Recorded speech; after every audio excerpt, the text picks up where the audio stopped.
But I'm just trying to figure out, okay, so he was raised in I don't know how he was raised, but as far as financial and his living uh conditions seem pretty good. So I'm trying to understand why is he what he is now? Why is he associated with all these people now? You know? I'ma do myself. Why you pulling like a bitch? Ain't you trying to strike a chord? And it's probably Drake. Opinionated_junkie super chatted $2. You see Ross and blast his diss on Drizzy. Dude whack. Man, it's a lot of stuff going on. Appreciate you with that $2 donation. We gonna talk about, the Ross's stuff later, or tomorrow. But I just from my last stream, I was really just like, I was thinking, I'm like, yo, why is he associated with so many different type of organizations? So I just want to make a live about it, and it's which I'm doing right now. Try to get some understanding, trying to get some background. Right? Appreciate that $2. Appreciate that $2. So that goes me to this, right? Y'all remember? Well, first of all, y'all remember this clip, right? Y'all remember this clip of Drake getting the advice from Lil Wayne saying to be yourself. Tell me, how did you guys connect? Because you all are friends, and he's been a big influence on, Lil Wayne and I are like this. I know that's your dog. That's my dog. That's my dog. He kept saying to me, I'm a gangster, Miss Katie. I remember the interview. I watched it. It was great. But how did you guys get to know each other? We were introduced through another gentleman from Houston. His name is Jazz Prince.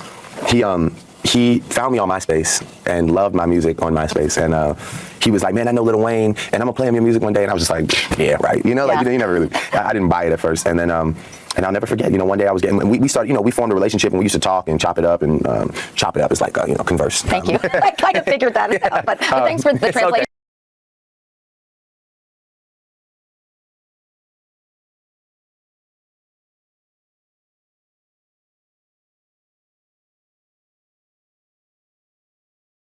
Okay. Thank you, Drake.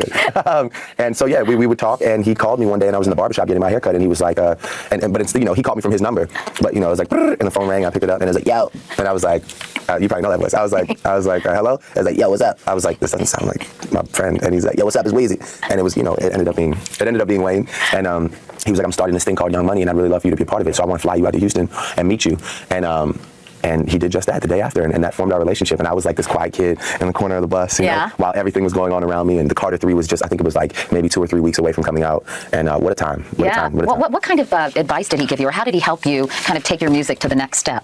The greatest advice Wayne has ever given me, and it's a constant, it's less of advice and more of a constant reminder, which I love him so much for saying this to me, is, he's always just like, man, please be yourself. Please don't ever try and be me or anybody else. Don't ever go get tattoos. You don't have to dress any different, because I like from the day Wayne met me to now, I haven't changed anything about myself. Damn. So what happened? How do we get to here? How did we get to you associating with mob ties and now you having meetings with the Hellcats? Wait, what? So Wayne told him not to change. Wayne told him to be who you are, and you ain't got to worry about nothing. Met me, and he really liked the kid that he met. How old were you then? How old were you, Drake, when you met? Oh, that was about, I'd say it was like 2 years ago. Yeah, 2 or 3 when that album came out, 2 years ago. So, and he was like, don't stop smiling either. Don't try and get mean or aggressive. He's like, just be you, man. Just be you and rap about life and women and family and just love life and be happy. Be that guy. Be the guy that I could never be, because he can't be that guy, because he has tattoos all over his face, then he has dreads, and he has diamonds in his mouth, and he's a completely different person. Damn, bro. And guess what? Wayne actually said that. I actually found the video of Wayne talking about it. I seen potential, and when you can see potential in people. Then that's when I saw way more than just potential. You know what I mean? When Drake music was brought to me from the homie Jazz, my bro, it was about rap. And I was like, this dude sound different. What I loved about him was that he was sounding just as dope as we were. When I say we, us who talking about the streets and what we came from and what we doing, and he talking about his record. I was like, bro, I told him, I was like, you literally can make working in a cubicle. Like your everyday job is working in a cubicle, not for typing or answering phone. You know how to make that sounded like the dopest thing in the world to do. So I was like, you don't stop, don't change, don't. And then one day I heard, huh? Like, what the was that? And I was like, and then I think it was on the hook. And I remember asking Mac, like, who that is on the hook? He was like, that's him too. And I was like, you sing? And he was like, I'm messing around. You didn't really want to do it. No, you going. That's what. You got to be the ultimate artist, and therefore now my homie could do something like. Fuck 'em up. I'ma do myself. Why you pulling like a bitch? Ain't you trying to strike a chord? And it's probably. Drake! Big Black Crypto Super Shattered $1.46. Drake's music is simple. It's ESL for Raft Riders. Damn. Sheesh. Appreciate that. 142. Salute to you, Crypto. Salute to you. So once again, y'all heard Drake told us the advice that Wayne gave him. And then I actually found the clip. Not only this clip, but this clip. Drake's position in the rap world. Wayne goes on about the type of advice he gave Drake, where he told him to stick to his own style and to not try and imitate him. I was the one to tell him, don't change anything. Don't think because you're coming over here by me that you got to start rapping about the things I rap about. Don't do none of that. Please rap about your little TV show, whatever you want to rap about. How many more black? So you heard that. Wayne told him, don't be like me. Don't become this gangster. Look, talk about, what you're going through, women, just how you grew up. Talk about your little TV show. Talk about anything and everything but gangster stuff. Don't become me. Don't get no tattoos. Don't get braids. Don't get none of that. Damn, man. If you only would have listened to Lil Wayne. But do you know why he didn't listen to Lil Wayne?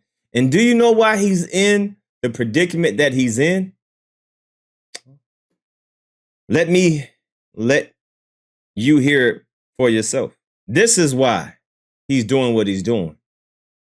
Our tweets, Drake claims he wasn't cool in high school. What made you uncool? I just didn't. It wasn't that I wasn't cool. It was that the kids that were cool, I wasn't on their wavelength, which made me sort of uncool, I guess. So it was, I just always felt like an outsider. I went, when I was in Forest Hill, it was an all Jewish school, and just being biracial, but still being Jewish. So I was kind of connected to the kids, but sort of distant. And when kids are young, they don't necessarily comprehend everything. Right. So it can get a little cruel and a little mean. Oh, I don't understand, but I understand. Kids can be mean and cruel and stuff. I'm not biracial and stuff, so I didn't experience the stuff, but I'm sure.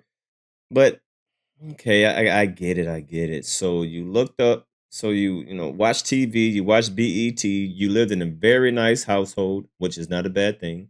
Salute to your parents for doing what they're supposed to do.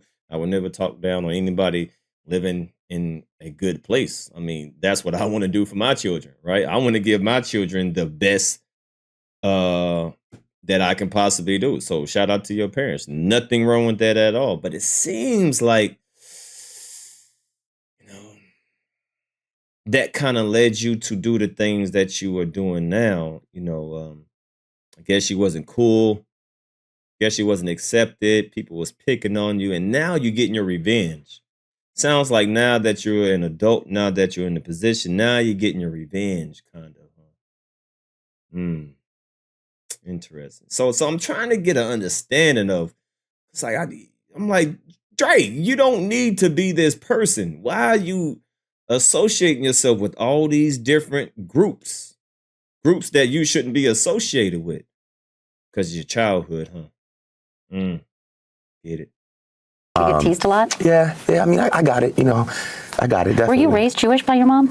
Not like Orthodox Jew or like extremely religious Jewish. I was, we celebrated every holiday and I actually had a bar mitzvah. Mm-hmm. But I was raised in a Jewish household, I would say. But my mother's my mother was always like, you do what makes you happy. You be with who you want to be with. And as long as you're happy, as long as you're safe and you're not bringing trouble into my home, we're good. Interesting.